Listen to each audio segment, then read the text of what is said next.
نحمده ونصلي ونسلم على رسوله الكريم أما بعد فأعوذ بالله من الشيطان الرجيم بسم الله الرحمن الرحيم قال الله تعالى في القرآن الحكيم اهدنا الصراط المستقيم صراط الذين أنعمت عليهم غیر المغضوب علیہم ولا الضالین آمین صدق اللہ مولانا العظیم۔ انتہائی قابل عزت معزز قائدین تحریک منہاج القرآن مسجد حاضہ کے منتظمین، بالخصوص برادر مکرم محترم محمد اکرام مرزا صاحب اور منتظمین کی دعوت پر دور و نزدیک سے تشریف لانے والے بزرگوں اور نوجوان ساتھیوں اور عزیز بچوں، آج اللہ تعالیٰ کی توفیق سے مسجد خوشبو مدینہ میں جمنے ڈھیری لٹان بمبر آزاد کشمیر کی سرزمین پر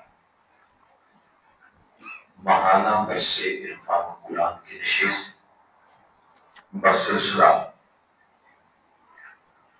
ذکر شہداء کربلا، ذکر امام علی مقام امام حسین علیہ السلام ہم سب کو نصیب ہوئی ہے۔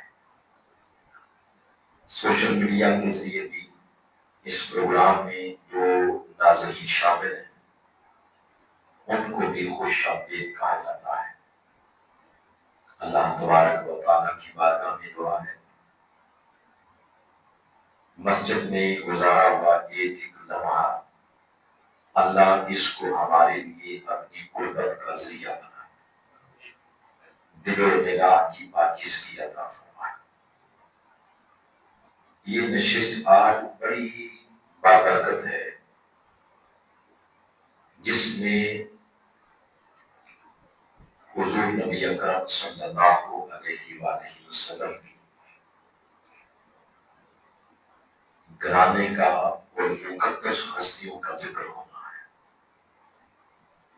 ان مقدس ہستیوں کا صرف نام ہی دے دیا جائے تو دل و نگاہ کو اللہ تعالیٰ پاکیزگی کا نور عطا فرماتا ہے۔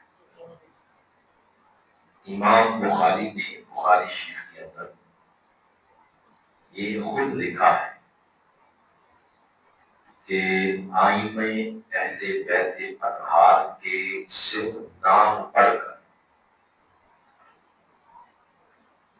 ایسے بندے کو دم کیا جائے جس کو مرگی ہے یا سر کی پرابلم ہے، ان ناموں کے اندر ہی اللہ نے اتنی شفا رکھی ہے کہ ان ناموں کی برکت سے اللہ کی بیماریاں دور فرما دیتا ہے، مگر اس میں شرط اخلاص نیت کی ہے۔ جتنے یقین محکم کے ساتھ کوئی ان ہستیوں کا ذکر کرتا ہے اتنا ہی اس کو اللہ کی قربت کا نور میسر آتا ہے۔ آج ہم ان عظیم ہستیوں کا ذکر کرنے لگے۔ آپ سب احباب جن میں بیٹھے ہیں ان کا ذکر خیر سنیں، جو بات اچھی لگے اس پر پھر کچھ اظہار بھی کیا کریں۔ اس طرح ایک مجلس میں روحانیت کی کیفیت بنتی ہے۔ چپ چپیتے بیٹھے ہیں تو 5-10 بندے سو بھی جاتے ہیں دائیں بائیں، تو تلاوت ہوئی، نعت ہوئی، بلکہ 2 بندوں نے نعت پڑھی تو کوئی پتہ نہیں چلا کہ یہاں بندے سن رہے ہیں یا ایک بندہ نعت پڑھ رہا ہے۔ آقا علیہ السلام کی جب تعریف سنتے ہیں تو سن کر زبان سے خوش ہو کر کہتے ہیں، مجبوراً نہیں، خوش ہو کر کہتے ہیں سبحان اللہ۔ اس سے دل کو ٹھنڈک ملتی ہے، دل کو نور ملتا ہے، اور طبیعت بندے کے اندر کی کیفیت اللہ کی طرف راغب ہوتی ہے۔ جو قرآن حکیم کی آیت ہو، حضور اسلام کی شان ہو، تو سن کر زبان سے کچھ ضرور کلمات صادر کرتے ہیں، جس سے ایک ماحول پر بھی اثر پڑتا ہے اور بندے کی اندر کی کیفیت وہ بھی نور علی نور ہو جاتی ہے۔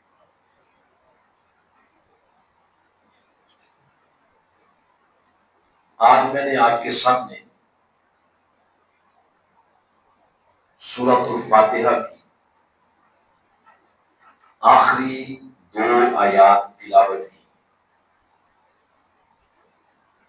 یہ اس سورت کی 2 آیات ہیں جس کو آپ ہر روز ہی تلاوت کرتے ہیں، فرائض ہو، سنن ہو، نوافل ہو، ان کی ہر رکعت کے اندر آپ سورۃ الفاتحہ کی تلاوت کرتے ہیں۔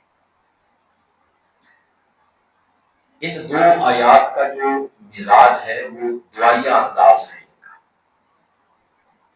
یعنی میں اور آپ سب اللہ کی بارگاہ میں یوں دعا کرتے ہیں، باری تعالیٰ ہمیں اہدنا الصراط المستقیم، ہمیں سیدھے راستے پر چلا۔ یہ دعا کرتے ہیں ہر روز ہم اللہ کی بارگاہ میں۔ اگلی آیت یہ بتا رہی ہے کہ اللہ تعالیٰ نے جس رستے کی ہم اس کی بارگاہ میں دعا مانگتے رہتے ہیں کہ اللہ ہمیں اس رستے پر چلا، وہ رستہ اللہ تعالیٰ نے کچھ بندوں کے ساتھ، کچھ شخصیتوں کے ساتھ، کچھ اپنے سادے مقرب لوگوں کے ساتھ مشخص کر دیا ہے۔ یعنی اس طرح نہیں کیا کہ ہم نے اس کی بارگاہ سے مانگا کہ مولا ہمیں سیدھا راستہ دکھا، اس نے آگے یہ نہیں فرمایا کہ یہ زمین کا میپ چیک کر لو تو جو ایسے تیر سیدھا ہوگا اس پہ چل پڑو تو یہ صراط مستقیم ہے، اس طرح بات نہیں ہوئی۔ اس نے بتایا کہ جو سیدھا راستہ ہے، نیک راستہ ہے، صراط مستقیم ہے، یہ کسی نقشے کا نام نہیں ہے۔ صراط مستقیم اصل میں نیک بندوں کا طور اتوار ہے، برگزیدہ بندوں کا چلن ہے زندگی کا، ان کا سلیقہ ہے، طریقہ ہے۔ جس طریقے سلیقے سے وہ اس دنیا میں رہے، اپنے مالک کو منایا، اس کے کہے ہوئے کے مطابق زندگی گزاری، ان کے طور اتوار، طریقے سلیقے، چال چلن کو ہی اللہ پاک نے صراط مستقیم قرآن حکیم کے اندر قرار دے دیا ہے۔ اب اس سے آپ نتیجہ نکال سکتے ہیں، اس سے نتیجہ یہ نکلتا ہے کہ جو نیکی ہے، نیکی کا کوئی وجود نہیں کہ یہ نیکی ہے اس کو پکڑ کے جیب میں ڈال دیں تو آپ نیک ہو جائیں گے۔ کبھی بھی اسلام کا یہ مزاج ہی نہیں۔ فلاں دکان سے نیکی خرید لیں، ادھر سے خرید لیں، ادھر پڑی ہوئی ہے یہ خرید لیں۔ نیکی کا کہیں بھی آپ کو اس طرح کا وجود نظر نہیں آئے گا۔ آپ جب بھی سمجھنا چاہیں کہ نیکی کیا ہوتی ہے،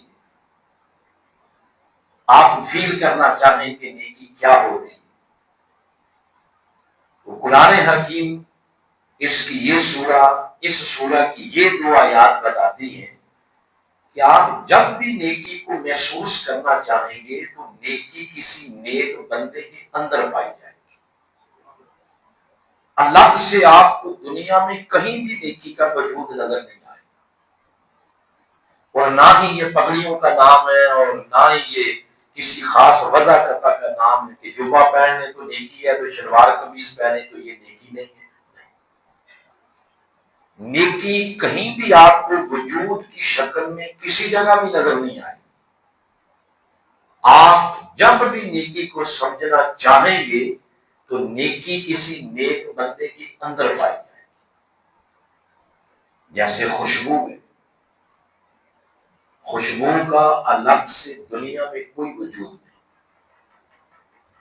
آپ جب بھی اس خوشبو کو حاصل کرنا چاہیں گے تو کسی پھول سے لیں گے، گلاب کا پھول ہے، موتیے کا پھول ہے، اس طرح کے جتنے بھی پھول ہوتے ہیں، تو خوشبو جب بھی آپ لینا چاہیں گے تو وہ آپ پھول سے اخذ کریں گے۔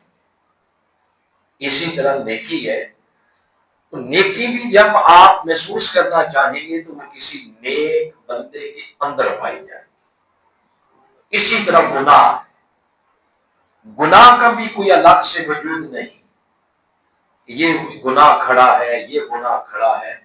آپ گناہ کو بھی اگر سمجھنا چاہیں اس غرض سے، اس کو سمجھ کر میں اس سے نفرت کروں، میری طبیعت اس سے دور ہو جائے، اپنے آپ کو بھی اس سے دور کروں، بچوں کو بھی دور کروں، آپ گناہ کو بھی اگر آپ سمجھنا چاہیں گے تو گناہ بھی کسی شیطان صفت بندے کے اندر پایا جائے گا۔ نیکی بھی اسی طرح، گناہ بھی اسی طرح۔ یہ وجہ ہے کہ آپ قرآن حکیم کو پڑھیں۔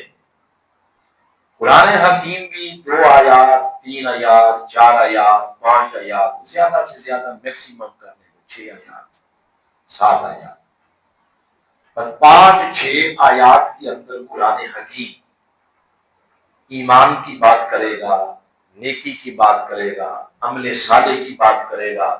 یہ بات کر کے پھر اللہ فرماتا ہے کہ لوگوں، جس ایمان کی، عمل صالح کی، نیکی کی میں بات کر رہا ہوں، یہ بات تمہیں اس وقت تک سمجھ نہیں آئے گی جب تک تم میرے قرآن کے اندر کسی نیک بندے کا تذکرہ نہیں پڑھو۔ وہ 4-5 آیات کے اندر نیکی کی بات کرتا ہے، اس کے بعد آگے پورے رکوع کے اندر کسی نیک بندے کی زندگی کا تذکرہ سنا دے گا۔ تمہیں ایسے سمجھ نہیں آئے گی کہ نیکی کیا ہے، تب تک سمجھ نہیں آئے گی جب تک اس بندے کی زندگی کا تذکرہ نہیں پڑھو۔ اس نے زندگی کیسے گزاری، کیسے مجھے راضی کیا، کیسے میری رضا کو پا گیا۔ جب تک زندگی کے اس کے تذکرے کو، حال احوال، صبح شام، رات دن، کاروبار، اس کی معیشت، اس کی آئلی زندگی، جب تک اس کے تذکرے کو نہیں پڑھو گے تب تک تم جان نہیں سکو گے کہ نیکی کیا ہے۔ یہ وجہ ہے کہ اس نے قرآن بھر دیا ہے نیک بندوں کے تذکروں کے ساتھ۔ آپ اس پر تجربہ کرنا چاہیں، جو ہی آپ قرآن کھولیں تو قرآن حکیم کی پہلی سورہ کے بعد دوسری سورہ بقرہ ہے، الف لام میم سے جو شروع ہوتی ہے، آیت نمبر 29 سے آگے ایک طویل قصہ اللہ تعالیٰ حضرت آدم علیہ السلام کا سناتا ہے۔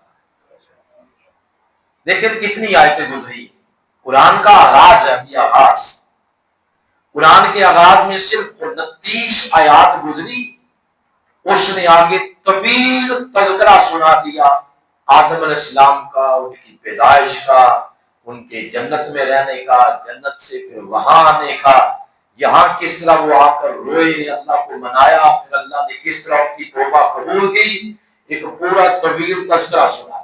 ان کا ختم ہوا، ساتھ یا بنی اسرائیل اذکروا، بنی اسرائیل کا تذکرہ سنا دیا۔ وہ ختم ہوا سورۃ المائدہ کی آیت نمبر 27 میں، حابیل اور قابیل کا قصہ تذکرہ سنا دیا۔ قابیل قاتل ہے اور حابیل مقتول ہے، ان دونوں کا تذکرہ سنا دیا۔ ان کا قصہ ختم ہوتا ہے، آگے سورہ اعراف کے اندر جائیں، آیت نمبر 60 ہے۔ اللہ تعالیٰ نے ہمیں سمجھایا ہے کہ کھولو آنکھیں، یہ جو قرآن ہے یہ صرف یہ چند عبادتوں کا مجموعہ نہیں ہے، اس کے اندر میں نے پورا ایک سسٹم دیا ہے۔ ریاست چلانی ہے، گھر چلانا ہے، صوبہ چلانا ہے، ملک چلانا ہے، کیسے چلانا ہے، پورا ایک سسٹم دیا ہے۔ یہ چند آیتوں کے اندر بات کر کے تم آگے اللہ تعالیٰ نے نوح علیہ السلام کا تذکرہ بڑی تفصیل کے ساتھ سنا دیا۔ آگے سورۃ الشعراء ہے، اس میں کچھ 6 نبیوں کے تذکرے اللہ پاک نے سنائے ہیں سورہ شعراء کے اندر۔ آگے سورہ ہود ہے، اس کے اندر اللہ پاک نے ابراہیم علیہ السلام کا، حضرت اسحاق علیہ السلام کا، حتیٰ کہ ابراہیم علیہ السلام کی زوجہ ہے حضرت سارہ علیہ السلام، ان کا تذکرہ سنا دیا۔ سورہ یونس کے اندر جائے تو موسیٰ علیہ السلام کا تو ذکر ہی اللہ پاک نے تقریباً ہر سورت کے اندر ہی کیا۔ سورہ طٰہٰ ہے، اس کی پہلی دو آیات اللہ نے بڑا پیار بڑا خطاب اپنے پیارے محبوب سے کیا، حضرت محمد صلی اللہ علیہ وسلم، بلند آواز سے پڑھیں صلی اللہ علیہ وسلم۔ اگلی تقریباً 7 آیات میں ظلم کی بات کی، طاغوت کی بات کی، اس کے مقابلے میں نیکی کی بات کی۔ ساتھ ہی آیت نمبر 10 سے 40 45 اکٹھی آیات حضرت موسیٰ علیہ السلام اور ہارون علیہ السلام کے ذکر میں اللہ پاک نے پورا تذکرہ سنا دیا۔ بس اتنی بات کافی ہے۔ آپ کی یہ میں نے ذہن سازی کرنی تھی کہ نیکی کا لفظ کوئی وجود نہیں۔ آپ جب بھی سمجھنا چاہیں کہ نیکی کیا ہوتی ہے تو یہ اس وقت تک سمجھ نہیں آتی جب قرآن کے اندر نیکوں کا تذکرہ نہ پڑھے، نیکوں کا قصہ نہ پڑھے، نیکوں کی زندگی کے حال احوال نہ پڑھے، تب تک بندے کو سمجھ نہیں آتی کہ نیکی کیا ہوتی ہے۔ اسی تسلسل میں اور اسی بحر میں آج جن ہستیوں کا ہم ذکر کرنے لگے ہیں تو میں بلکہ یہ نہیں کہوں گا کہ نیکی ان کے مقابلے میں کیا ہے۔ اللہ نے ان کی اداؤں کو ہی نیکی بنا دیا ہے۔ جس طرح وہ بیٹھے، جس طرح وہ اٹھے، جس طرح وہ چلے، جس طرح انہوں نے کھایا، جس طرح انہوں نے پیا، جس انداز سے انہوں نے پہنا، جس انداز سے ڈیلنگ کی، جس انداز سے انہوں نے دین کا پرچار کیا، اللہ نے ان کی ایک ایک ادا کو ہی نیکی بنا دیا۔ یعنی حضور علیہ الصلوۃ والسلام کا گھرانہ آپ فیل کریں گے، جو ان کا ذکر سنتے جائیں گے ایسے محسوس کریں گے کہ دل کی بنجر زمین پر ایسے اللہ کی رحمت چھم چھم برس رہی ہے۔ ایسے ان کا ذکر سن کے اپنی زبان کو ذکر سے معطر رکھیں، آپ سبحان اللہ، الحمدللہ، اللہ اکبر، درود پاک، ایسے کیف محسوس ہو اس مجلس کے اندر بیٹھے ہوئے۔ ان کا اگر آپ ذکر پڑھنا چاہیں، آپ کو پہلا مقام جو سنا رہا ہوں یہ سورۃ الطٰہٰ ہے، قرآن پاک کی 76 نمبر سورہ ہے۔ اس کی پہلی جو 4 آیات ہیں، جس طرح میں نے آپ کو اصول بیان کیا نا، اسی اصول کے تحت پہلی 2 آیات کے اندر انسان کی تخلیق کی بات ہوئی کہ ہم نے اس کو اس طرح بنایا ہے۔ اگلی 2 آیات کے اندر اللہ پاک نے ایمان کی بات بھی کی، کفر کی بھی کی، شکر گزاروں کی بھی بات کی اور ناشکروں کی بھی بات کی۔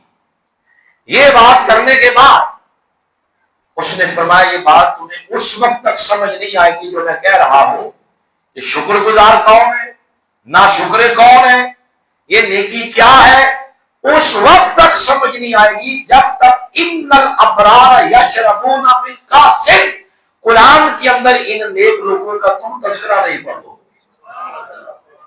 ابرار کا معنی ہی یہ ہے نیک لوگ۔ کیا معنی اس کا؟ نیک لوگ۔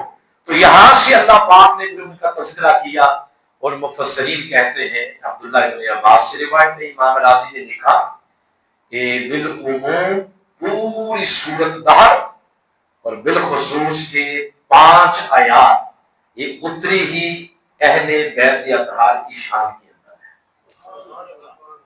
اور یہاں سے شروع ہوتی ہیں ان الابرار یشربون من کاس کان مزاجها کافورا عین یشرب بها عباد اللہ یفجرونها تفجیرا یوفون بالنذر ویخافون یوما کان شرہ مستطیرا۔ آگے فرمایا وَيُطْعِمُونَ الطَّعَامَ عَلَىٰ حُبِّهِ مِسْكِينًا وَيَتِيمًا وَأَسِيرًا۔ اس طرح آیت نمبر 20 تک ان کی زندگی کا ایک تذکرہ اور ایک قصہ اللہ پاک نے آیات کی آیات اس کی شان کے اندر نازل کر دی۔ قصہ لمبا ہے، میں سارا نہیں سنانا چاہتا، میں صرف اپنے موقف کی تائید میں یہ بات کوٹ کر رہا ہوں۔ جب حسنین کریمین بیمار ہو گئے تو آقا علیہ السلام کے پاس سیدہ کائنات لے کر گئے اور عرض کیا کہ حضور روٹین کے علاج معالجے سے ان کو افاقہ نہیں ہو رہا، آپ دعا کریں اللہ تعالیٰ ان کو صحت عطا فرمائے۔ آپ نے جہاں دعا کی تو ساتھ یہ بھی فرمایا کہ منت مان لو، اگر ان کو صحت ملی تو 3 روزے رکھو۔ اللہ نے ان کو صحت دی، آپ منت پوری کرنے کا جب ٹائم آیا تو 3 بندوں نے 5 بندوں نے گھر میں روزہ رکھا۔ سیدہ کائنات فاطمہ الزہرا علیہ السلام مولا کائنات ہے۔ پھر نبوی گھرانے کی تربیت دیکھیں کہ بچوں کو بھی روزہ رکھایا، یعنی ہر نیک کام کے اندر جب آپ بچوں کو شریک کریں گے تو پھر بڑھاپے میں آپ کو پچھتاوا نہیں ہوگا کہ بچے ہمارے کہنا نہیں مانتے۔ یہ نبوی گھرانے کی تربیت ہے کہ قدم قدم پہ نیک خیر کے کام میں اپنے بچوں کو اپنے ساتھ رکھیں، تو ان کو بھی روزہ رکھایا۔ پھر آپ کی جو خادمہ تھی گھر میں خدمت کرنے والی حضرت فیضہ، ان کو بھی روزہ رکھایا۔ جب افطاری کا ٹائم آیا، سامنے کھانا رکھا ہوا ہے، این افطاری کے ٹائم دروازے پہ کسی نے دستک دی، پہلے دن بھی، دوسرے دن بھی اور تیسرے دن بھی۔ بات شارٹ کر دیے نا، آگے باتیں بہت ساری آپ کو سنانی ہے۔ پہلے دن پوچھا بھائی دروازے پر کون ہے، تو باہر سے آواز آئی آنا مسکین، دوسرے دن آواز آئی آنا یتیم، تیسرے دن آواز آئی آنا اسیر۔ تو جب ان سے پوچھا کہ بھائی کیوں آئے ہو، وہ باہر سے کہتے ہیں اے حسین کی امی، اے حسن کے بابا، سنا ہے تمہارے دروازوں سے بھوکے خالی نہیں جاتے، ہمیں بھوک لگی ہے کچھ کھانے کو، قربان جائیں۔ جب ان کی اس پرسوز آواز کو سنا تو یہ بھول گئے کہ دسترخوان پہ بچے بھی بیٹھے ہیں، اپنے بچوں کے سامنے سے دسترخوان تک اٹھا کے ان منگتوں کی جھولی میں ڈال دیا ہے اور خود پانی کے ساتھ روزہ افطار کیا۔ یہ سننا آسان ہے، یہ نیکی ویسے اگر سمجھائی جائے نا کہ یہ نیکی یہ نیکی یہ نیکی، تب تک یہ کنسپٹ کلیئر نہیں ہوگا جب تک اس نیکی کا تذکرہ سیدہ کائنات کے گھر کی شکل میں نہیں پڑھا جائے۔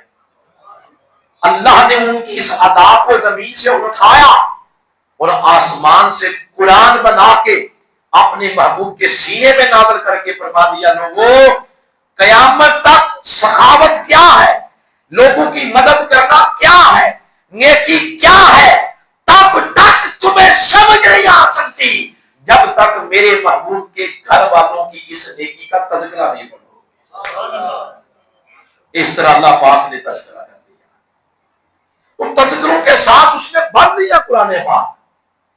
آپ سورہ آل عمران کی آیت نمبر 60 کو لے لیں، اس سے پہلے عیسیٰ علیہ السلام کی بات ہوئی، ان کے ماننے والوں کی بات ہوئی جو اہل کتاب ہے، پھر آقا علیہ السلام کی بات ہو گئی، پھر اسلام کی بات ہوئی، پھر اہل کتاب سے کہا گیا کہ سچ کیا ہے جھوٹ کیا ہے، اہل کتاب سے مخاطب کیا گیا میرے محبوب کا کلمہ پڑھو، اسلام میں آؤ، انہوں نے انکار کر دیا۔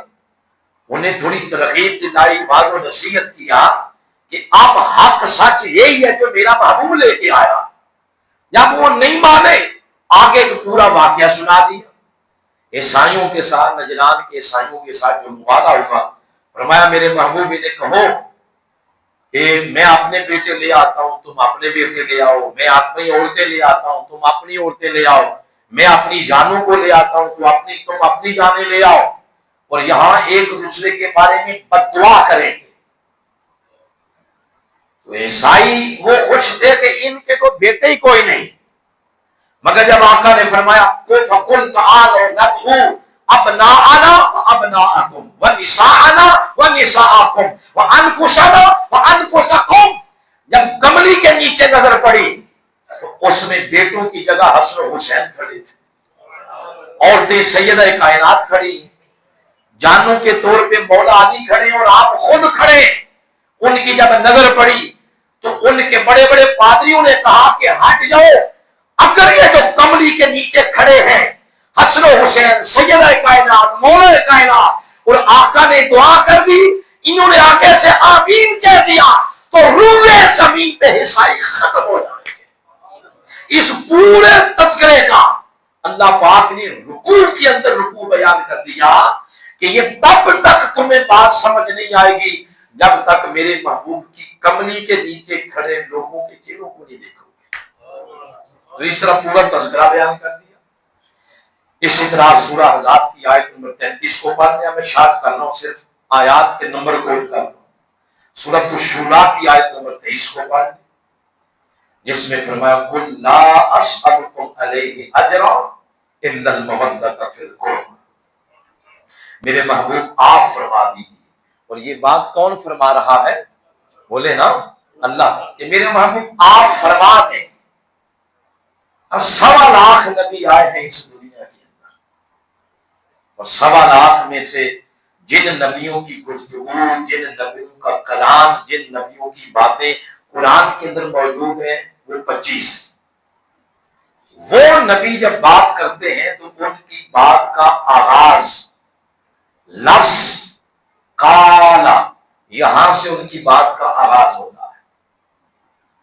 فار ایگزامپل موسیٰ علیہ السلام نے قالا رب اشرح لی صدری، اس کا معنی ہے موسیٰ علیہ السلام نے کہا۔ سورہ بقرہ کی آیت نمبر 258 ابراہیم علیہ السلام کے بارے میں فرمایا وَإِذْ قَالَ ابراہیم علیہ السلام نے کہا۔ اسی طرح باقی نبی یعنی آدم نے کہا، نوح نے کہا، ادریس علیہ السلام نے کہا، الیاس علیہ السلام نے کہا، زکریا، یحییٰ، یوسف، یعقوب، عیسیٰ، موسیٰ، تو ان نبیوں نے کہا۔ ایک واحد صرف میرے اور آپ کے نبی اور میرے اور آپ کے آقا ہیں جن کی بات کا آغاز کالا سے نہیں ہوتا، جن کی بات کا آغاز کل سے ہوتا ہے۔ کل کا معنی ہے خدا نے کہا، اور کالا کا معنی ہے اس نبی نے کہا۔ اس کا مطلب یہ ہوا کہ میرے اور آپ کے آقا جب بولے، جب کلام کریں، اس کلام کے اندر میرے نبی کی مرضی نہیں ہوتی، اس کلام کے اندر مرضی خود خدا کی ہوتی ہے۔ اللہ کی مرضی سے اپنی امت سے یہ سوال کیا، فرمایا اے میری امت، یہ جو فرمایا اسألکم، تو کم سے مراد وہ صحابہ بھی تھے، تابعین بھی تھے، تبع تابعین بھی تھے، صدیاں گزر گئیں، اگلی صدی کے لوگ آگے تو وہ بھی تھے، اسی اگلی صدی کے لوگ آگے تو وہ بھی ہیں۔ آج آپ اس آیت کو پڑھ رہے ہیں جلدی مسجد میں بیٹھ کے، تو کم سے مراد آپ سارے بھی ہیں، اور اگے صدیاں گزر جائیں، قیامت تک آنے والا جو بندہ بھی اس آیت کو پڑھے گا اللہ کے اس فرمان کا وہ مخاطب ہے۔ اسألکم، اے میری امت میں تم سے سوال کرتا ہوں، یعنی اللہ کی یہ آیت آپ سب سے مخاطب ہے۔ ہماری پرابلم یہ ہے جب یہ لفظ آتا ہے قرآن پاک میں یا ایھا الذین آمنوا، ہم پیچھے مڑ کے دیکھتے ہیں، پتہ نہیں ایمان والے پیچھے 3 صدیوں میں بیٹھے ہوئے۔ جب قرآن یہ فرماتا ہے ایمان والوں، تو اس وقت جو بندہ پڑھ رہا ہوتا ہے اس وقت مراد وہ ہوتا ہے۔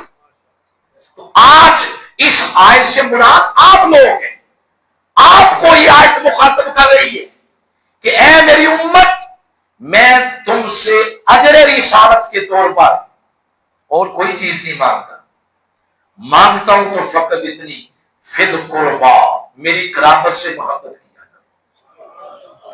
صحابہ اکرام نے عرض کی حضور من قرابت، آپ کی قرابت کون ہے؟ آگے جو الفاظ ہیں وہ بڑے قابل توجہ ہیں۔ الذین ہؤلاء وجبت علینا مودتہم، جن کی محبت اور مودت اللہ پاک نے ہم پر واجب کر دی۔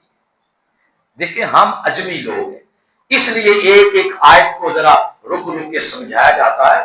صحابہ اکرام کو اس طرح سمجھانے کی ضرورت نہیں تھی، وہ آیت سنتے ہی سمجھ آتے تھے کہ یہ آیت بات کیا کر رہی ہے۔ یہ سمجھانے کی ضرورت ہمیں پڑتی ہے۔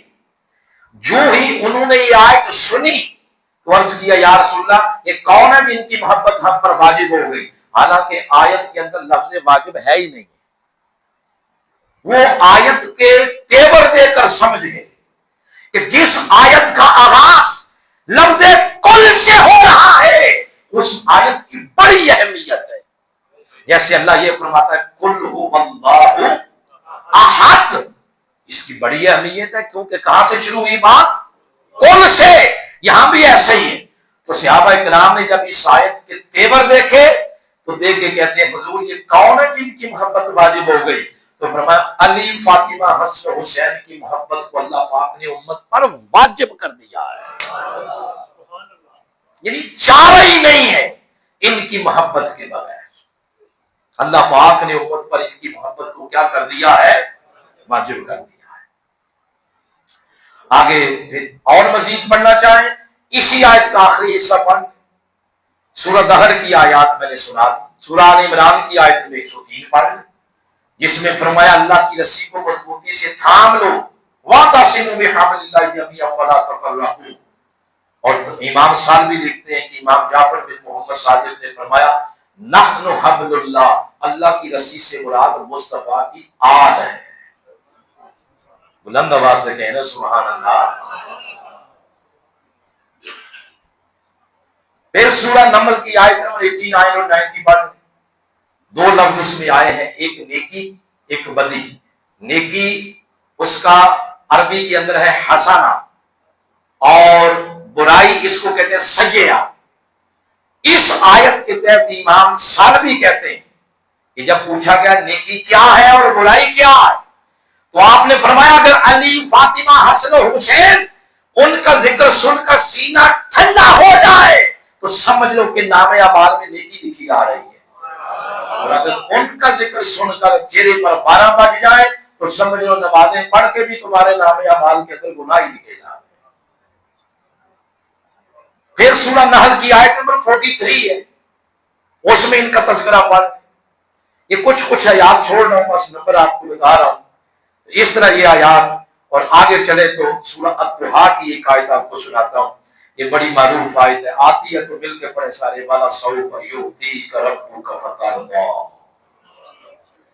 معنی یہ ہے کہ اللہ فرما رہا ہے میرے محبوب آپ کو اتنا نوازوں گا کہ آپ خوش ہو جائیں گے۔ یہ آقا کی شان بیان ہو رہی۔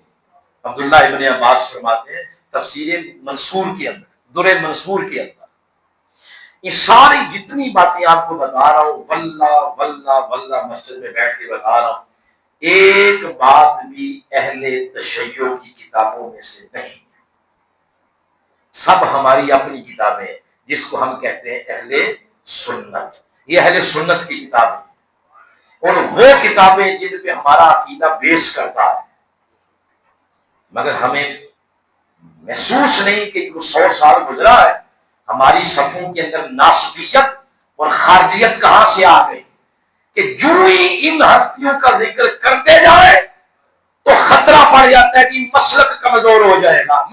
وہ کس مسلک کی بات کرتے ہیں آپ؟ اگر ان ہستیوں کو نکال دیا جائے تو مسلک ہی نہیں رہتا۔ مسلک کا وجود بنتا ہی تب ہے جب مسلک کے اندر سیدہ کائنات کے شہزادوں کی بات کرتے ہیں۔ ان کا ذکر چھوڑ کے آپ کس مسلک کی بات کرنا چاہ رہے ہیں؟ تو یہ ہماری کتب تفاسیر، ہماری اہل سنت کی جو حدیث کی کتابیں، ان کے اندر یہ ساری احادیث۔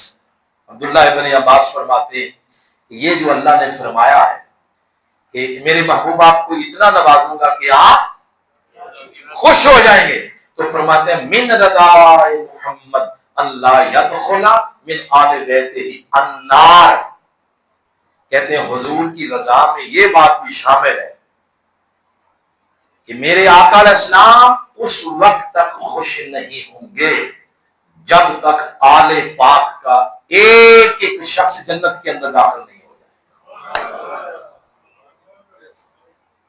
میں آپ ہم سارے بے شک کو بڑے سے بڑا مفتی عالم دین لے آئیں، بے شک کسی شخص نے یہ بات سند کے ساتھ نہیں لکھی کہ میں عالم ہوں تو میں بخشا جاؤں گا، میں جنت میں داخل ہو جاؤں گا۔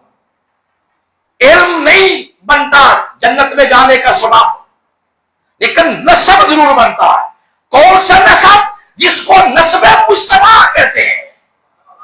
تو یہ آقا علیہ السلام کی رضا کے اندر بھی شامل ہے کہ آقا اس وقت تک خوش نہیں ہوں گے جب تک آقا علیہ السلام کی فیملی یعنی آل ان کو سادات کہتے ہیں، ایک بندہ جنت میں داخل نہیں ہو جائے گا، اس پر سند آ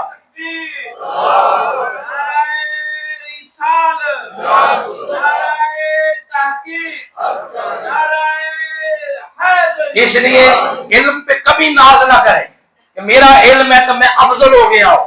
افضل صرف حضور کا نسب ہے، افضل صرف حضور کا گھرانہ۔ اگر حضور کے نسب کی بات آ جاتی ہے تو امام حسن کے بیٹے امام حسن مسندہ، تو حضرت امام اعظم ابو حنیفہ جن کو امام اعظم کہتے ہیں، وہ جب امام حسن مسندہ کے سامنے بیٹھے ایسے گھٹنے ٹیک کے بیٹھ گئے اور یہ لفظ بولتے ہیں کہ اے میرے آقا کی نسل پاک کے چشم و چراغ، میرے نزدیک آپ کی حیثیت وہی ہے جو صحابہ کے جرمٹ میں حضور کی حیثیت تھی۔ میرے نزدیک آپ کی حیثیت وہی ہے، یعنی اس زمانے میں آپ ہم سے افضل ہیں۔ تو بات یہ ہے کہ یہ اس آیت کے تحت میں نے آپ کو بات سنا۔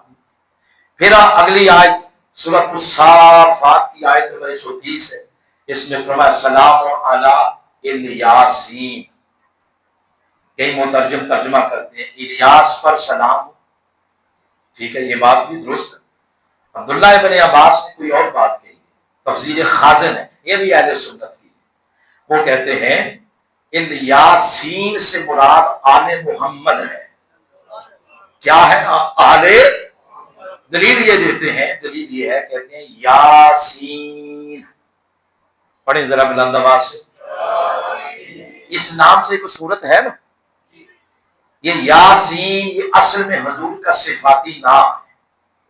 جس مرضی مترجم کو اٹھا کے پڑھ لے، یاسین کا وہ یہی ترجمہ کرتا ہے، اے میرے محبوب، اے میرے پیارے حبیب، یعنی یہ اللہ اپنے محبوب سے خطاب کر رہا ہے۔ یاسین کے اوپر الف نام آ گیا، آل یاسین، تو پیچھے ہے سلام علی الیاسین، معنی یہ ہوگا کہ آل یاسین پر یعنی محمد کی آل پر رب کی بارگاہ سے سلام ہو۔ سمجھائی بات کی؟ دیکھیں بس اوقات صحت مند بندہ ہوتا ہے، صحت مند، وہ بھی کھانا کھا کے بعد میں کہتا ہے کہ مجھے سپرائٹ کی ایک بوتل دے دیں۔ صحت مند بندہ بھی کہتا ہے پھکی دے دیں تھوڑی سی۔ یہ دیکھیں یہ بڑی صحت مند بات بتا رہا ہوں۔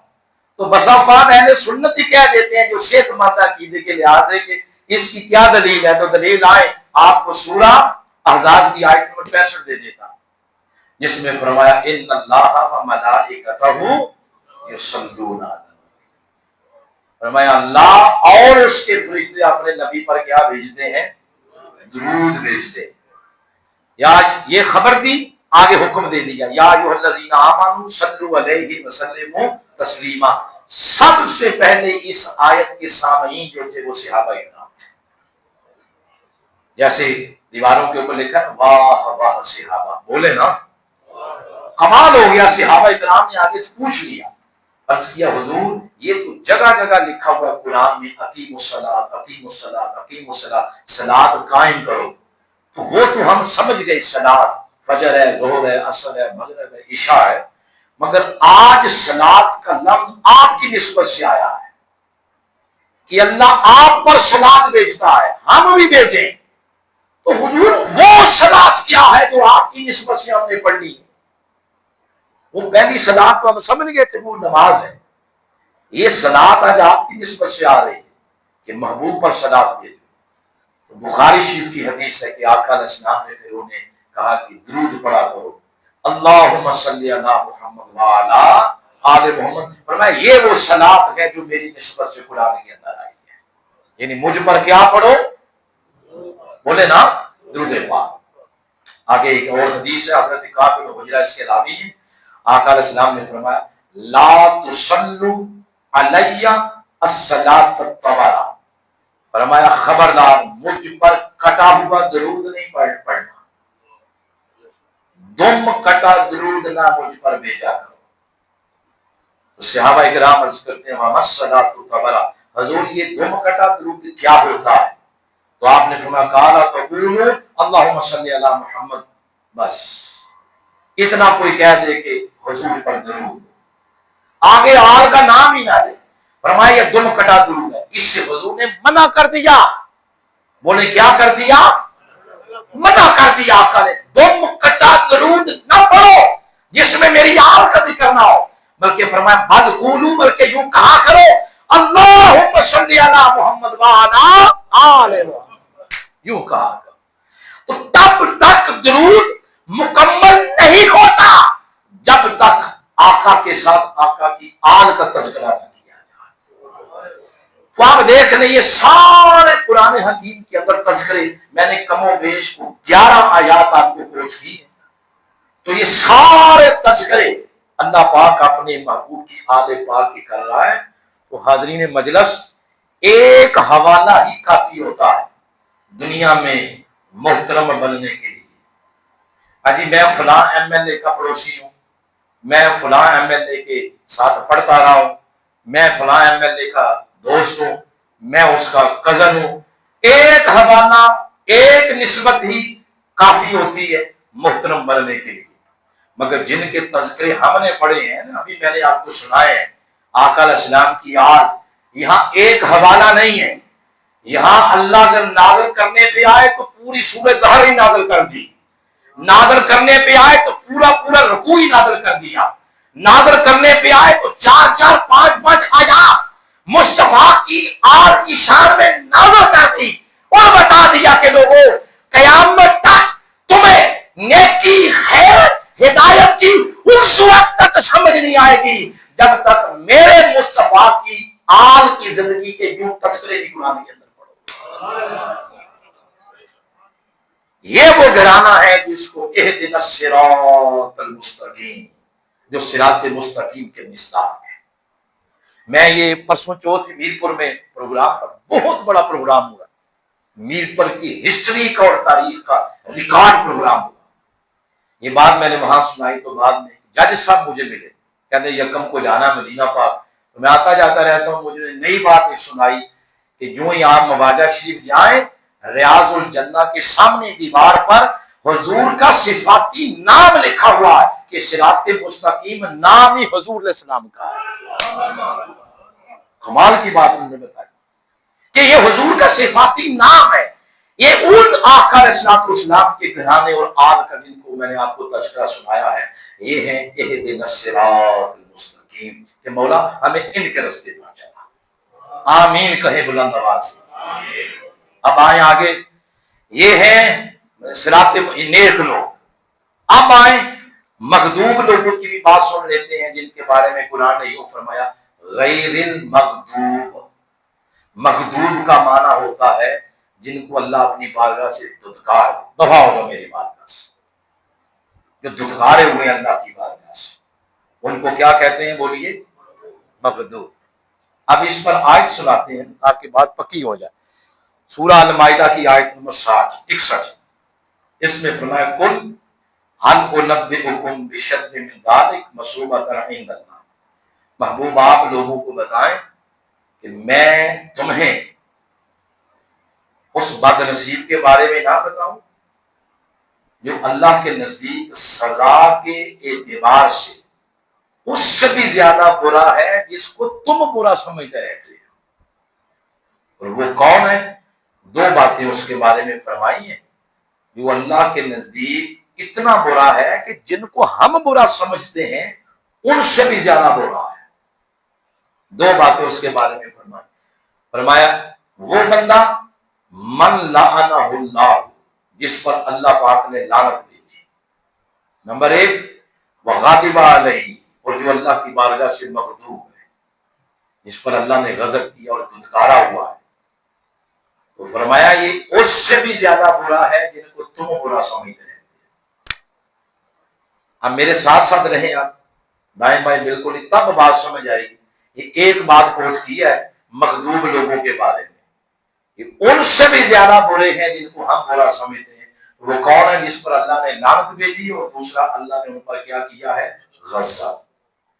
اب ساتھ ایک آیت کوٹ کر رہا ہوں، وہ آیت ہے سورہ احزاب کی آیت نمبر 57. اس میں فرمایا ہے کہ وہ لعنتی کون ہے جن پر اللہ نے لعنت بھیجی ہے. فرمایا ان الذین یؤذون اللہ ورسولہ، وہ لوگ جنہوں نے اذیت اور تکلیف دی اللہ کو اور اللہ کے رسول کو۔ اور جوان ساتھیوں یاد رکھیں، اللہ کو تکلیف کوئی بھی نہیں دے سکتا۔ اللہ جسم سے پاک ہے، اعضاء سے پاک ہے، تو اللہ کو تکلیف کوئی بندہ بھی دے نہیں۔ تو یہاں اللہ نے یہ کیوں بات لکھی ہے، کیوں بات کہی ہے کہ جس نے اللہ کو اذیت دی؟ لکھی اس لیے، کہی اس لیے کہ ساتھ اس کے رسول کی اذیت کا ذکر آ رہا ہے۔ وہ یہ بات، یہ کنسپٹ، یہ تصور کلیئر کروانا چاہتا ہے، کیونکہ بات آئی ہے رسول کی، تو رسول کی اذیت صرف رسول کی نہیں، جس نے رسول کو اذیت دی سمجھ لیں اس نے اللہ کو اذیت دی ہے۔ اپنا نام، اپنی ذات کا ذکر اس لیے کیا تاکہ پتہ چل جائے کہ محبوب کی ذات کوئی عام ذات نہیں ہے۔ محبوب کو اذیت دینا ایسی ہے جس نے اللہ کو اذیت۔ جیسے یہ بات، ان کنتم تحبون اللہ فاتبعونی، اگر تم میری اطاعت کرنا چاہتے ہو محبوب کی اطاعت کرو، اگر مجھ سے محبت کرنا چاہتے ہو محبوب سے کرو، اگر میرے سے پیار کرنا چاہتے ہو تو محبوب سے کرو۔ محبوب کی اطاعت، محبوب کی اتباع، محبوب کی محبت، محبوب کا پیار، محبوب کا ادب، یہ میری ہی اطاعت، میرا ہی ادب اور میرا ہی محبت اور میرا ہی پیار ہے۔ اسی طرح یہ فرمایا۔ اب جو لوگ حضور کو اذیت دیتے ہیں، وہ قرآن بتا رہا ہے کہ وہ اذیت صرف حضور کی نہیں رہتی، وہ کس کی ہو جاتی ہے؟ اس کی سزا کیا ہے؟ آیت کے اگلے حصے میں اللہ نے سزا سنا دی۔ یہ میں نے، آپ نے، کسی مفتی صاحب نے یہ سزا متعین نہیں کی، یہ سزا کس نے متعین کی ہے؟ اللہ نے۔ فرمایا اس کی سزا نمبر 1 یہ ہے، لعنہم اللہ فی الدنیا والآخرہ، دنیا اور آخرت میں اس بندے پر لعنت ہے۔ ایک یہ ہو گیا جس نے اللہ رسول کو اذیت دی، اور دوسرا فرمایا واہ اعد لہم عذابا مہینا، اور قیامت کے دن اس کے لیے ذلت امیز عذاب تیار کر کے رکھا ہے۔ یہ 2 سزائیں۔ یہ جو سزا اللہ نے سنائی ہے، سنیں بات بڑی اہم بات بتا رہا ہوں، یہ جو اللہ نے سزا سنائی ہے نا عذاب مہینا، یہ چھوٹے چھوٹے گناہوں کی سزا نہیں ہوتی۔ یہ جو دوسرے چھوٹے چھوٹے گناہ ہیں ان کے لیے اللہ پاک یہ لفظ بولتا ہے عذاب عظیم۔ یہ چھوٹے چھوٹے گناہ ہیں تو ان کے لیے یہ فرما دیا عذاب عظیم، یا کوئی اور زیادہ بڑا گناہ کر دیا تو فرما دیا عذاب علیم۔ عذاب عظیم یہ قرآن پاک میں 15 بار آیا، عذاب علیم یہ قرآن پاک میں 66 بار آیا۔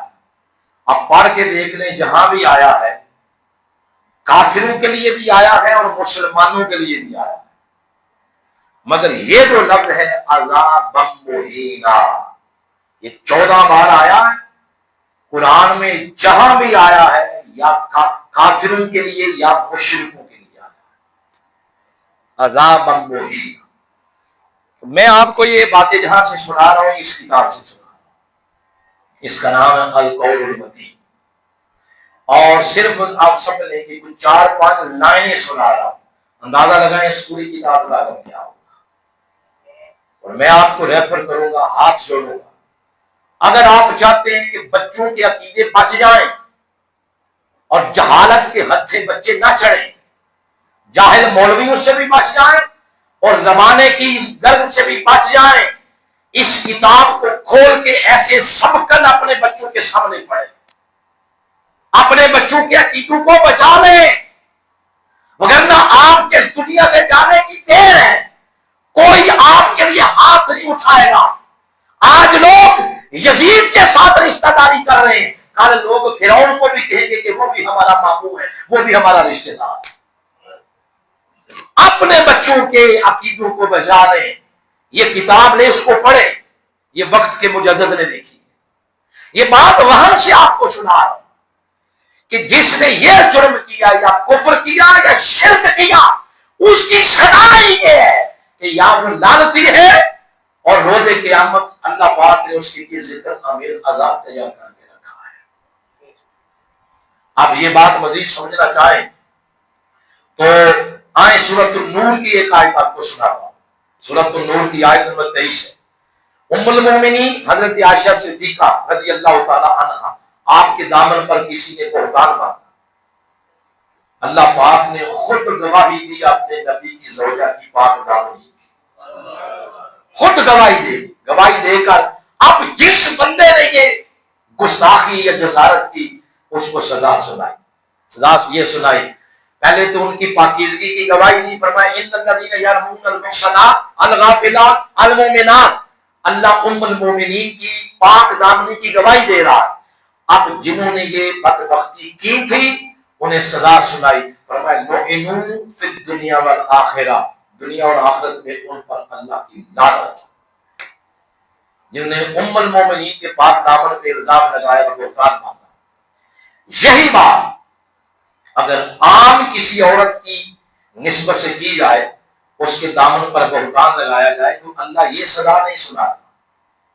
سورہ احزاب کی آیت نمبر 58 پاک میں فرمایا والذین یؤذون المؤمنین والمؤمنات، عام مردوں پر کسی نے بہتان باندھا، عام عورتوں پر کسی نے بہتان باندھا بغیر تحقیق کے، بغیر مکتسبوا فقد احتملوا بہتانا، فرمایا اسما مبینا، یہ نہیں فرمایا کہ ان پر لعنت ہو، بلکہ فرمایا انہوں نے بہت بڑا گناہ اپنے سر لے لیا ہے۔ یہ سزا اس کے لیے ہے جس نے عام مومنوں کو بہتان باندھا، لیکن یہی جرم جب مصطفیٰ کی نسبت سے آ گیا، آپ کی زوج محترمہ کے دامن پر کسی نے الزام لگایا، تو یہ نہیں فرمایا اس نے گناہ کیا، فرمایا اس بدبخت پر اللہ رسول کی لعنت کو دنیا کیا۔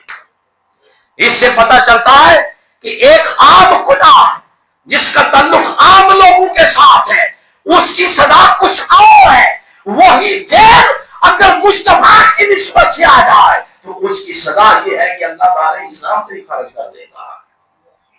آج اذیت اس نے اللہ کے رسول کو پہنچائی تو وہاں فرمایا اس کے لیے سزا یہ ہے کہ دنیا میں بھی وہ لعنتی ہے، اور قیامت کے روز اس پر کیا ہے؟ ذلت آمیز عذاب، اور ذلت آمیز عذاب کا لفظ اس کے لیے آتا ہے جو کافر اور جو مشرک ہو جاتا ہے۔ اب آ جائیں دیکھتے ہیں کہ حضور کو اذیت کیسے پہنچتی ہے۔ ویسے تو آپ کو حدیث کے اندر اس طرح کی ملیں گی باتیں جس میں آقا فرماتے ہیں کہ یہ میری طبیعت کو ناگوار گزرتا ہے جو بندہ ملاوٹ کرے، اور ملاوٹ کا تعلق صرف دودھ کے ساتھ نہیں ہوتا، ملاوٹ کا تعلق اس کے ساتھ بھی ہوتا ہے کہ کرنل باسمتی کے اندر آپ ٹوٹا شامل کرتے تھے، اس کے اندر بھی ہوتا ہے۔ ملاوٹ کا تعلق اس کے ساتھ بھی ہے کہ چھوٹے گوشت کے اندر موٹا شامل کرتے ہیں، یعنی ملاوٹ ڈھیر قسم کی ہے۔ تو یہ آقا نے فرمایا جس نے ملاوٹ کی اس کا میرے ساتھ کوئی تعلق نہیں۔ یہ باتیں ملتی ہیں۔ جس نے ننہالی رشتہ داریوں کو توڑا، جس نے ددہالی یعنی ماں باپ کے خونی رشتوں کو توڑا، تو فرمایا اس کا تعلق میرے ساتھ نہیں ہے۔ اس طرح کی باتیں ملتی ہیں، مگر یہ بات اگر آپ کو ملے گی کہ اس سے مجھے اذیت پہنچتی ہے، تو یہ بات صرف آل محمد کی نسبت سے آپ کو ملے گی۔ اس پر 4 باتیں آپ کو سنا رہا ہوں، چاروں کی چاروں اہل سنت کی کتاب سے۔ آقا علیہ السلام نے فرمایا من احب الحسن والحسین، سارے بولے نا مل کے بلند آواز سے، فرمایا جس نے حسن و حسین سے محبت کی، جس نے حسن و حسین کے نام کی محفل سجائی، جس نے حسن و حسین کا تذکرہ سن کے خوش ہو گیا، حسن و حسین کا تذکرہ سن کے چہرہ گلاب کی پنکھڑی کی طرح کھل گیا، ان ناموں پہ وہ مر مٹتا ہے، فرمایا جس نے ان سے محبت کی فقد احبنی، اس نے مجھ محمد سے محبت کی ہے۔ اور تیسری تصویر کا دوسرا رخ بھی بیان کیا، ومن ابغضہما فقد ابغضنی، جس نے ان سے بغض رکھا، دشمنی رکھی، اس نے مجھ سے بغض اور دشمنی رکھی۔ طبرانی شریف کی حدیث 2847 نمبر ہے کہ حسین پاک کے رونے کی آواز آئی تو حضور جلدی سے کہ جیسے آپ کا بچہ گھر میں ایسے روئے، اچانک چیخ نکلے، ماں دوڑتی ہے اور ساتھ یہ بھی کہتی ہے میرے لال میری جان کیا ہوا، تو جا کے بچے کو اٹھا لیتی۔ تو حضور علیہ السلام تیزی سے گئے سیدہ کائنات کے گھر میں، جا کے حسین کو اٹھا کے فرمایا فاطمہ علم تعلمی ان بکاءہ یؤذینی، کہ حسین کو نہ رونے دیا، تمہیں علم ہے حسین جب روتا ہے تو محمد کا دل دکھتا ہے، مجھے اذیت پہنچتی ہے اگر کوئی حسین کو رلائے۔ پھر اگلی حدیث طبرانی کی 2817 نمبر ہے، اور ام سلمہ راویہ ہے اس کی، اور ایک وہ بھی صحابی ہے جن کا نام حضرت انس القحلی ہے، یہ کربلا میں شہید ہوئے اور سب سے وڈیری عمر کے یہ تھے، 100 سال کے قریب ان کی عمر تھی، یعنی بوڑھے بابے تھے، اور یہ بھی کربلا میں اپنی جان حسین کے قدموں پہ قربان کر گئے۔ یہ بھی اس حدیث کے راوی ہیں۔ وہ فرماتے ہیں کہ جبریل امین آئے آقا کی بارگاہ میں، تو امام حسین حضور کی گود میں بیٹھے تھے، کھیل رہے تھے، تو جبریل پوچھتے ہیں حضور لگتا ہے حسین سے آپ کو بہت پیار ہے، تو آقا علیہ السلام نے آگے فرمایا پیار ہی نہیں، حسین محمد کی محبت ہے، یعنی یہ میری جان ہے، حسین میں میری جان بستی ہے۔ یہ بتایا جب تو آگے سے جبریل کہتا ہے حضور پھر سنیں، آپ کی امت حسین کو کربلا میں شہید کر دے گی۔ یہ سننے کی دیر تھی کہ کہتے ہیں دمہ الی صدرہ، آقا نے فوراً ایسے چمٹا لیا اپنے سینے کے ساتھ حسین کو، میرا حسین، جیسے آپ کے بچے بادل گرجتے ہیں، بجلیاں چمکتی ہیں، تو ماں بچے کو ایسے سینے سے لگاتی ہے، میرے لال، بلا تشبیہ و بلا مثال۔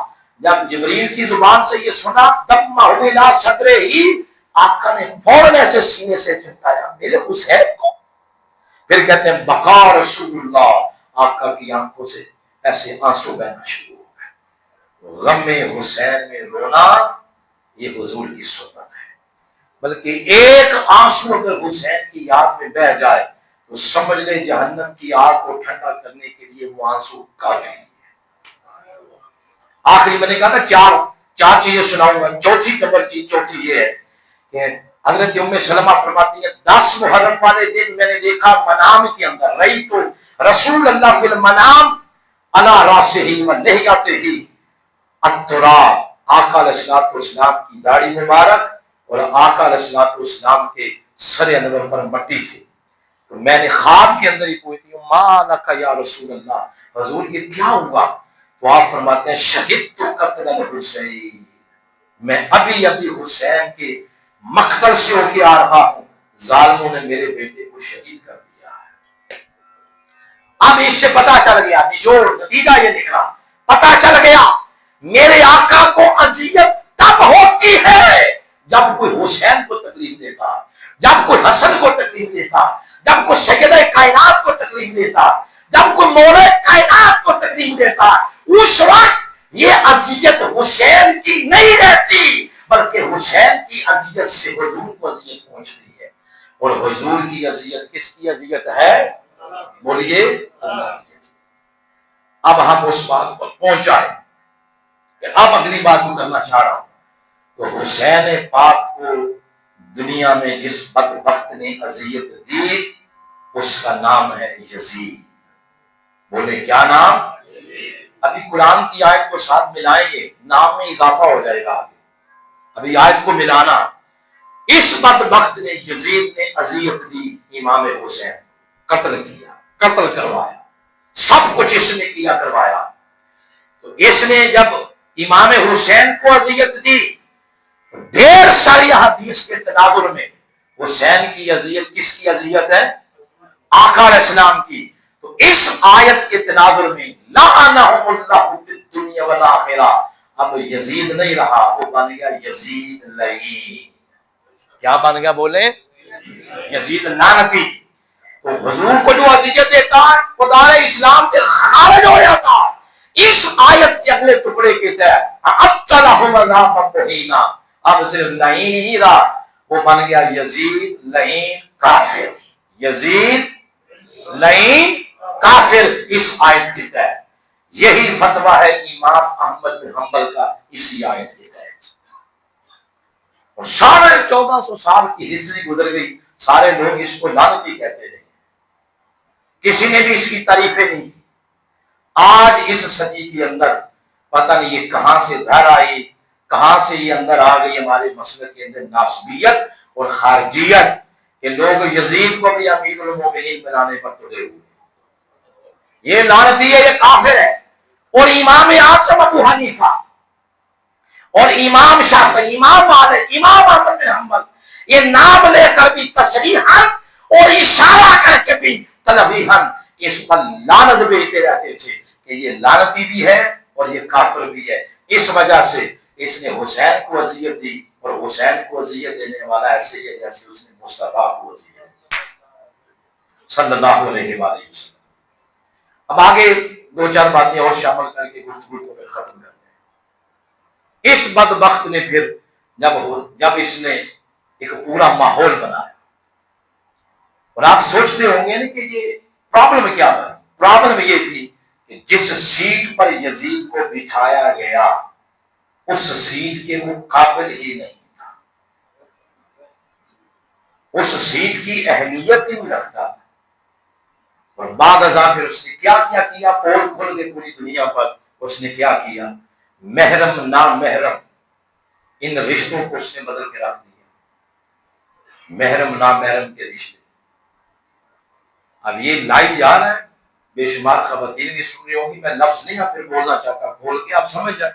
محرم نامحرم کے رشتے ہی بدل دیے.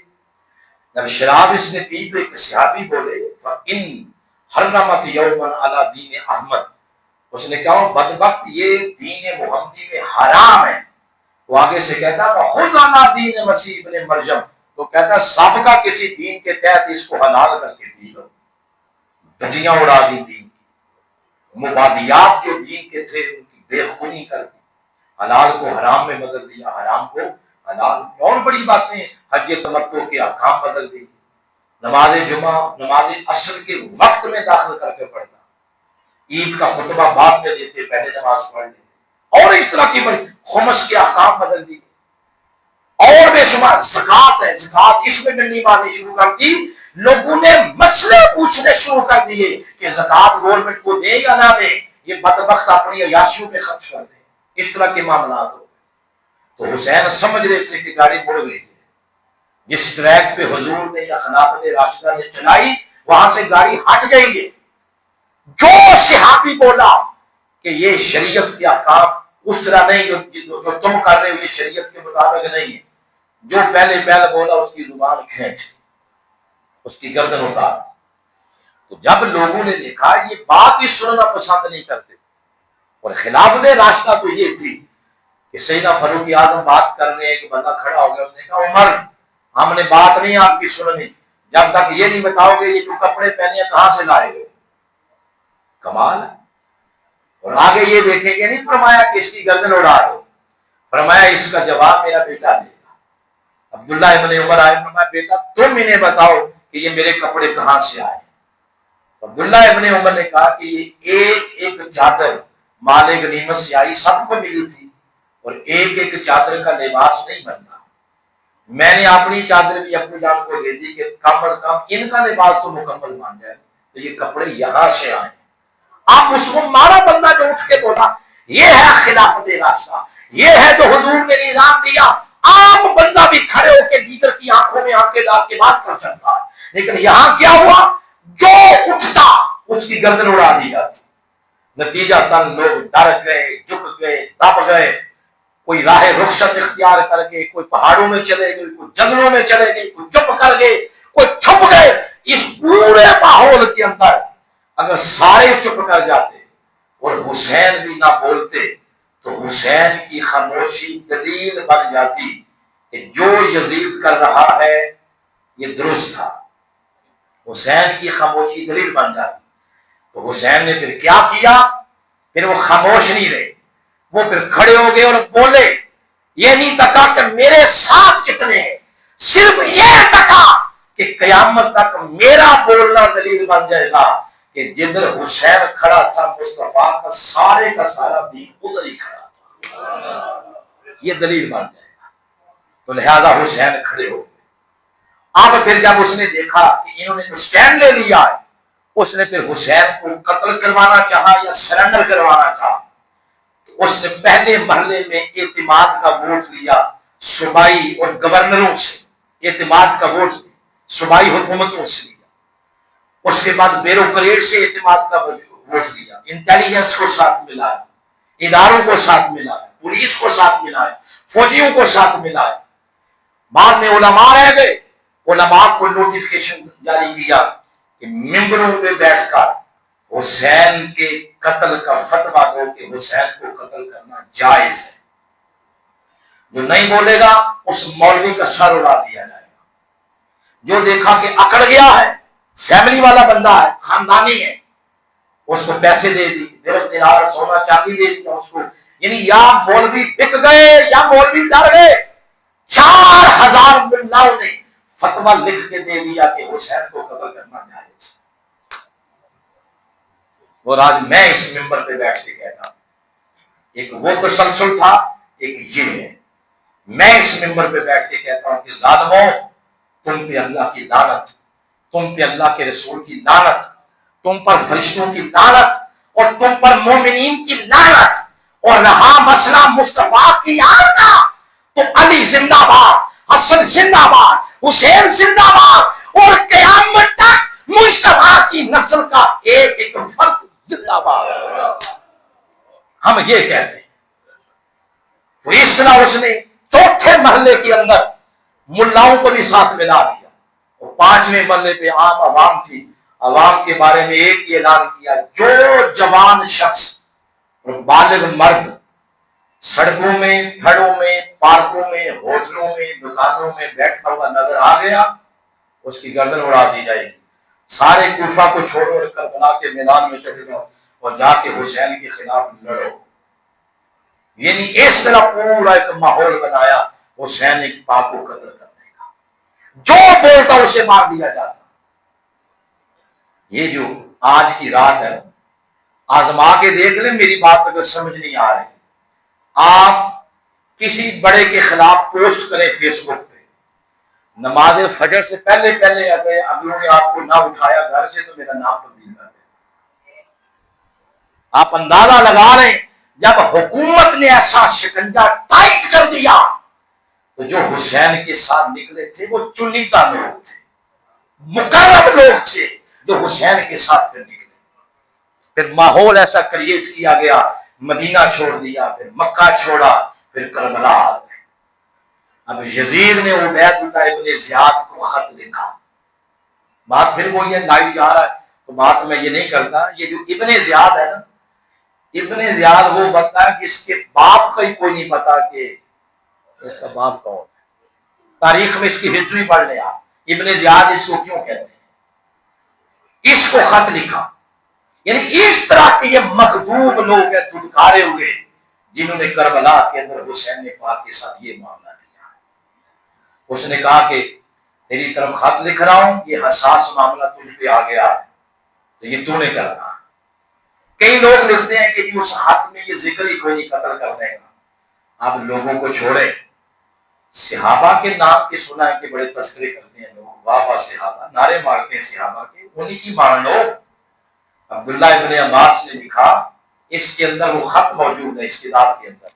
عبداللہ ابن عباس نے یزید کو خط لکھا اور جملہ صراحتاً لکھا، کہا قد قتلت حسینہ، بد وقت یزید حسین کو قتل تو نے کروایا۔ یہ صحابہ کرام کہہ رہے ہیں، یہ سارا کچھ اسے یزید نے کیا، کروایا۔ پھر عبید اللہ ابن زیاد، عبید اللہ ابن زیاد نے جس لشکر کی ڈیوٹی لگائی کہ تم نے جا کے حسین کو قتل کرنا ہے، اس لشکر کا جو کمانڈر تھا اس کا نام ہے عمر بن سعد۔ بولے کیا نام ہے؟ اس نے جب یہ سنا کہ میری ڈیوٹی لگائی جا رہی ہے تو یہ کیا ابن زیاد کے پاس جا کے کہتا ہے کہ یہ کیا کر رہے ہو، ہماری ان کے ساتھ رشتہ داری ہے۔ یعنی اس کے جو والد تھے سعد بن ابی وقاص، یہ آقا علیہ السلام کے ماموں زادہ بھائی ہیں۔ اس نے کہا میری ان کے ساتھ رشتہ داری ہے، یہ کام مجھ سے نہ کرواؤ۔ آگے لفظ سنے، لفظ کیا؟ اس نے کہا یہی تو دیکھنا ہے کہ تم اپنی وفاداری نواسے رسول کے پلڑے میں رکھتے ہو یا وفاداری حکومت کے پلڑے میں رکھتے ہو، یہی تو ہم نے دیکھنا۔ اگر یہ بدبخت باپ پہ جاتا تو تلوار لے کے حسین کے لشکر میں شامل ہو جاتا۔ یہ حسین کے خلاف آیا، عمر بن مصعب۔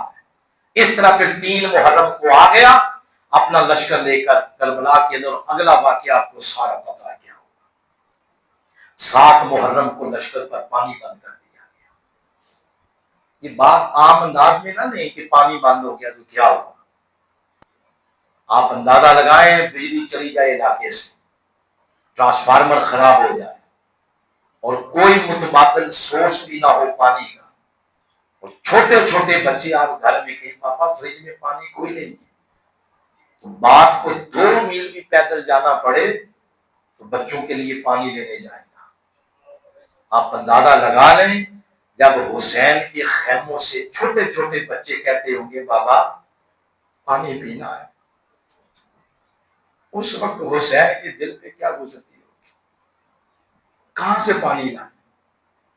غازی عباس نے کوشش کی پانی لانے کی، مگر جس ہاتھ میں پانی کی مشق پڑی ہوئی تھی ظالموں نے ہاتھ ہی کاٹ دیا، دوسرے ہاتھ میں پکڑی ظالموں نے وہ ہاتھ کاٹ دیا، پھر دانتوں کے اندر مشق اس کا رسا لے لیا، ظالموں نے غازی عباس کو شہید کر دیا، پانی پہنچنے نہیں دیا.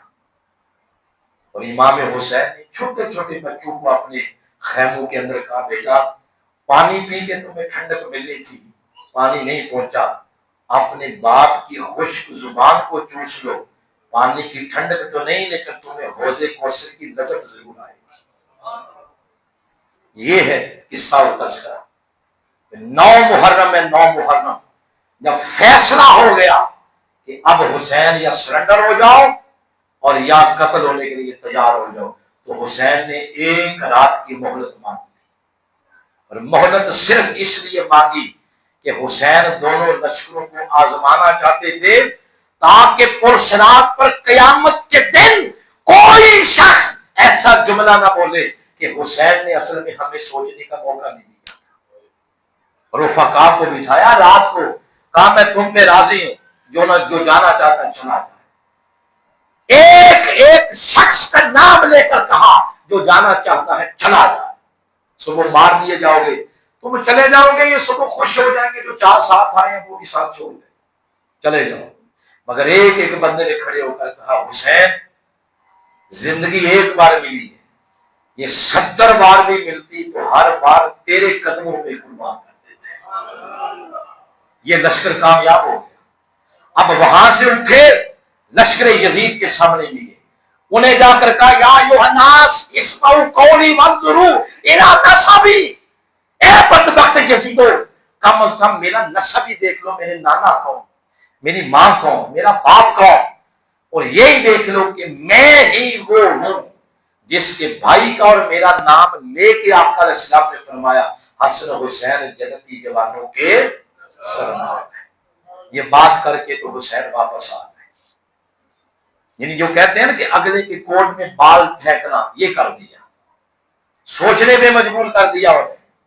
تو یاد رکھیں حسین کے اپنے لشکر سے کوئی نہیں گیا واپس، نہ ادھر گیا نہ واپس گیا، لیکن یزید کے لشکر سے 30 بندے لشکر یزیدی چھوڑ کر حسین کے لشکر میں شامل ہو گئے. پتا ہے کہ صبح مار دیے جائیں گے، لیکن 30 لوگ ادھر شامل ہو گئے. تاریخ نے لکھ دیا، کوئی کہے کہ صرف 30 ہی آئے، یہ بھائی 30 نہیں، 1 بھی آ جاتا تاریخ پھر بھی یہی لکھتی جو 30 پہ لکھا کہ اخلاق کی دنیا میں فتح کا تاج حسین کے سر پہ سجا دیا گیا. یہ بات سمجھ نہیں آئے گی جو میں اصل میں سمجھانا چاہتا ہوں، اگر ساتھ یہ مثال کوٹ کریں ایسے سمجھ آ جائے. وہ یہ ہے ایران و اسرائیل کی جنگ ہوئی ہے، ایران نے عالم اسلام کی نمائندگی کی ہے، عالم اسلام کی نمائندگی، تو مار مار کے اس نے مظاہر اسرائیل کی مت مار کے رکھ دی. بالآخر بڑے چودھری کی محنت کی اس نے. یہ سمبولیکلی بات کر رہا ہوں، ویسے وہ برادری والے لفظ نہ لے لینا. اس نے وڈے صاحب کو کہا کہ تھوڑی سی مداخلت کریں، جنگ بند کرا. وڈے صاحب ان لوگوں نے کہا کہ جنگ بند کرو. اس نے آنکھیں دکھائیں. ایران نے چپکے سے کوئی 4-5 مظاہر وڈے صاحب کے گھر میں بھیج دی. لوگ ایسے ہی بات نہیں کہتے کوئی نقصان ہی نہیں ہوا، یہ نہیں ہوا، اور نقصان چھوڑیں، بڑے صاحب کو اس نے آنکھیں تو دکھا دی ہے، دنیا نے بتا دیا کہ ایران جنگ جیت گیا ہے. یہ مثال اگر آپ کو سمجھ آ گئی تو سمجھ آئیں ادھر بے شک 145 ادھر 30,000 29,000 میں سے 30 لوگوں کا حسین کے لشکر میں آ جانا، اس کا واضح مطلب یہ ہے کہ اخلاق کی دنیا کا جنگ حسین جیت گیا اور یزید جو تھا وہ شکست کھا گیا۔ اگر جس طرح حسین اپنی لشکر کو کہہ رہے ہیں واپس جانا چاہتے ہو چلے جاؤ، اگر یزید ایک منٹ کہہ دیتا اپنی فوج کو جو جانا چاہتا ہے چلا جائے، ایک بندہ بھی یزید کے لشکر میں نظر نہ آتا۔ سارے بیچارے مارے ہوئے تھے دھمکیوں کے، کچھ مارے ہوئے کچھ خریدے ہوئے۔ یہ شب عاشور یہ اگر کربلا سے نکال دی جائے تو کربلا کے پیچھے ایسے ہی کہانی رہ جاتی ہے، اور پھر کربلا کا آخری سجدہ جو سجدہ حسین کا سجدہ ہے، یہ اگر کربلا سے نکال دیں تو کربلا سمجھ نہیں آتی۔ امام حسین کی چھاتی پر جب شمر بیٹھا، میں نے کافی ساری چیزیں چھوڑ دی کیونکہ اب تو اقامت کی بھی آواز آ گئی ہے نماز، تو میں نے کافی ساری درمیان سے چیزیں چھوڑ دی، آخری 2 باتیں سن لیں۔ تو آپ نے شمر کو دیکھ کر کہا بدبخت مجھے محسوس ہو گیا کہ میری شہادت تیرے ہاتھوں، صرف اتنی مہلت مانگتا ہوں، میں سر جھکانا چاہتا ہوں اللہ کے آگے۔ تو سر اپنا اللہ کی بارگاہ میں جھکایا اور حسین کا آخری سجدہ پیغام دے گیا، لوگوں تک لو۔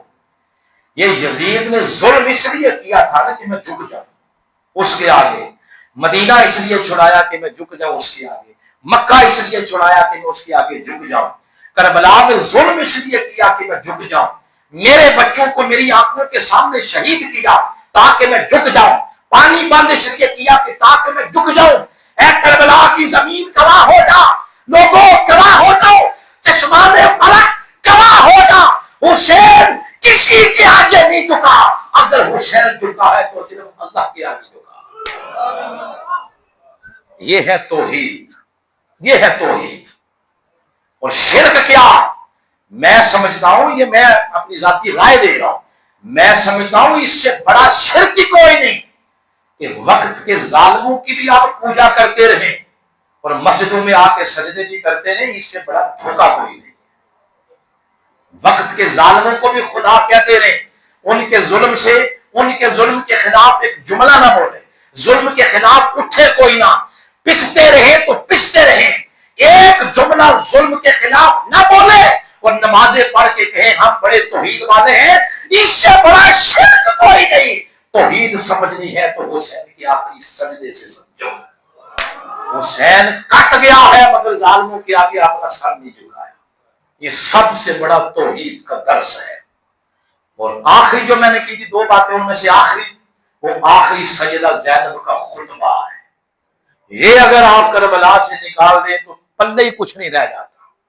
وہ آخری خطبہ جب وہ پارلیمنٹ سج گئی اور اسمبلی کے فلور پر، یعنی ادھر گورنر کھڑے ہیں، وزراء کھڑے ہیں، بیوروکریٹس کھڑے ہیں، ایجنسیاں کھڑی ہیں، فوج کھڑی ہے، اور اس یزید نے کہا کہ لے آؤ قیدیوں کو، اور مصطفیٰ کی نسل پاک کے چھوٹے چھوٹے بچے بچیاں مستورات بیمار زین العابدین قیدی بنا کے پیش کیے جا رہے ہیں پارلیمنٹ کے اندر۔ اور یاد رکھیں جو پارلیمنٹ کی کاروائی ہوتی ہے نا، تاریخ کا حصہ وہ بنتی ہے۔ بسا اوقات قومی اسمبلی کے اسپیکر یہ بات نہیں کہتے اس جملے کو حذف کریں، وہ اس لیے کہتے ہیں تاکہ ریکارڈ نہ بنے، تاریخ نہ بنے۔